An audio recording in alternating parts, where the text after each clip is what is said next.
Hey, Rick here from MathLight.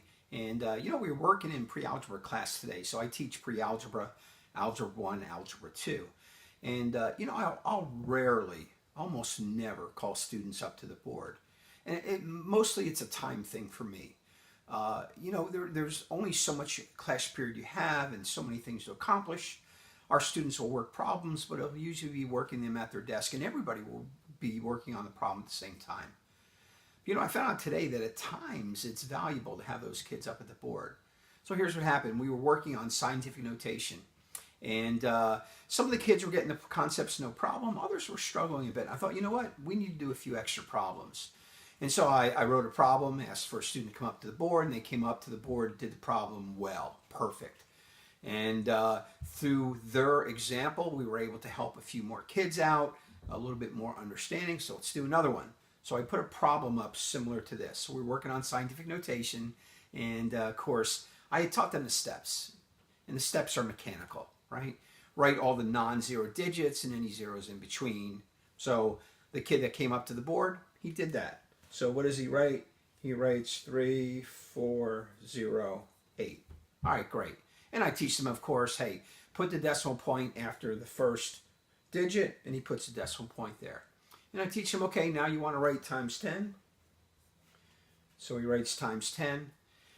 And here's where I'm going with this. The key for us as teachers is to be able to understand what the students are thinking. Because we need to understand what they're thinking so we can correct that thinking. And sometimes it's things that we would never think of. Like, I would never think to do this. You thought you're being clear in your instruction, and yet you find out this is what they're doing. So anyhow, let me continue. So the next step, of course, is write the times 10, and then to figure out the power of the exponent. And I was teaching them, of course, that when the number is to the left of the decimal point, then it's always going to be a positive exponent, and when the number is to the right of the decimal point, always be a negative. You know all that stuff. But here's the point. This is what the kid did when he was up at the board, and unless I was around the room and happened to see him, I would never have caught it. Once he wrote this, he put his decimal point here, and he counted 1, 2, 3, and made it 3.408 times 10 to the third. Like, whoa, epiphany for me, right? Wow, okay, now I understand the issue, and a lot of the other students did as well.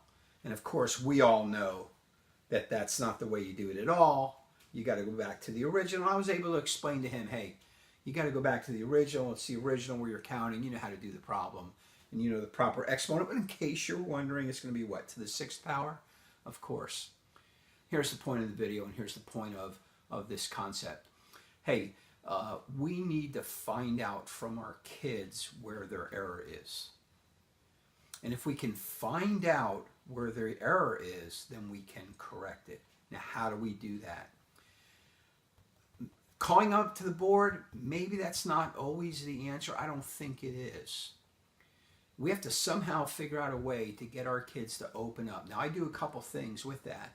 I have the whole class repeat after, on the count of 3, give the answer to a problem so that I can begin to understand whether students are correct or not correct. And then, of course, getting around the room and looking at their work is really, really important. The point and the key is this. If we can enlist our kids to ask questions, and I don't know about you, but I've been doing this now for I'm in my 33rd year of teaching. And I don't know if you find this, but I do. I think kids are less willing today to ask questions than ever before. Well, we just have to somehow keep after them to ask questions, ask questions, ask questions, ask questions.